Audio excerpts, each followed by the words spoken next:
Les différents projets que nous avons découverts à travers ces témoignages ont pu répondre d'une manière ou d'une autre aux enjeux du territoire. Les enjeux d'attractivité, de résilience, de développement de l'humain ou encore de préservation de l'environnement. Mais comment exactement ont-ils répondu à ces enjeux ? Prenons d'abord l'enjeu de la résilience. À travers le projet des biomatériaux, du site basse consommation ou encore du Fab Lab, nous avons pu répondre au problème de résilience du territoire. C'est-à-dire que là, nous avons réussi à nous réapproprier les moyens de production et de service. Cela nous permet d'avoir un plus grand contrôle et de savoir réagir en cas de crise. En favorisant les temps informels, les tiers-lieux et en prenant ça en compte dans tous nos projets, nous avons fortement renforcé les liens entre les personnes, les connexions humaines. Cela permet d'être réactif lors d'un problème et de proposer des solutions pertinentes car nous avons déjà instauré une relation de confiance entre les gens. Rappelez-vous l'exemple des masques durant la crise du Covid. Le Fab Lab a pu rapidement mettre en place la fabrication de masques et les diffuser facilement car il connaissait déjà tous les acteurs en place.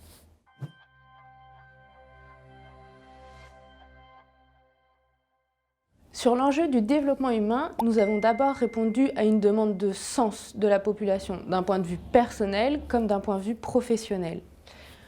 Nous avons aussi créé du lien entre les gens, facilité l'intégration de chacun sur le territoire, de sortir de cet isolement qui peut être parfois difficile et de favoriser l'entraide.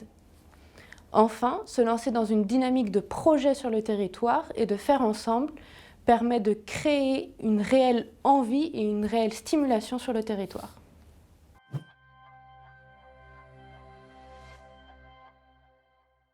Prenons maintenant l'enjeu de la préservation de l'environnement. Nous avons pu voir à travers tous ces exemples qu'il était majeur dans toute notre manière de penser, dans toute la vie des structures. Par exemple, il fait partie de la raison de faire de Kairos à travers les biomatériaux, mais aussi dans les missions annexes comme la communication avec le site basse consommation ou l'utilisation des bâtiments pour Kairos.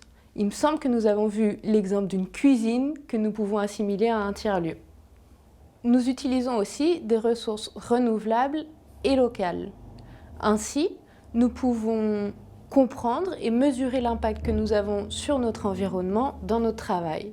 Cela nous permet de reprendre cette capacité de prendre soin de ce qui nous entoure.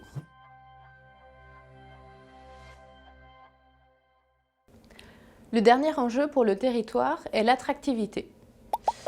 Nous avons vu que toutes les personnes qui avaient eu l'occasion de s'investir sur un projet, que ce soit des collaborateurs ou des partenaires extérieurs à Concarneau, montraient l'envie par la suite de s'investir pour d'autres projets au service du territoire.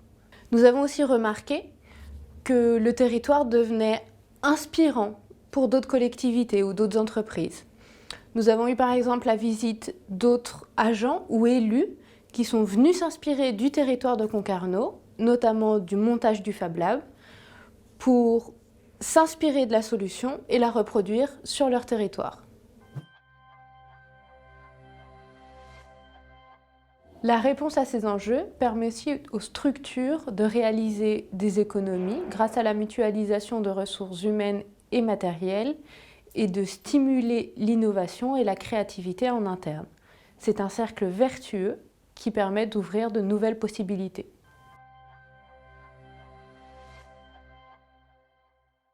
Vous avez vu tout au long de cette formation que vous avez tous les moyens d'agir au service de votre territoire.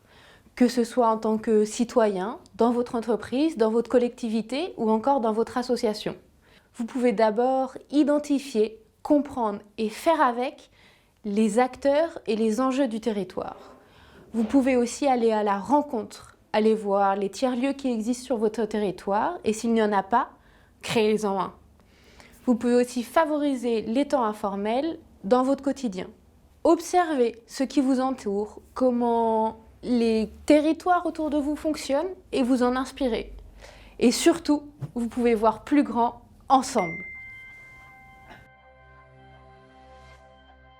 N'oubliez pas la convivialité, la responsabilité ou l'ouverture, comme le fait si bien Kairos, ou encore à l'image d'Explore, la recherche d'intérêts communs, la confiance réciproque et l'engagement. Ou comme le fait aussi Concarneau-Cornouailles Agglomération, de laisser le droit à l'erreur, de prendre des risques ou de travailler ensemble dans la transdisciplinarité. Toutes ces façons de faire sont valables pour tous. À vous de vous les approprier pour les appliquer au service de thématiques importantes comme l'énergie, l'alimentation ou la mobilité. Tout est à construire. À vous de jouer, allez-y. Et surtout, prenez le temps de rêver.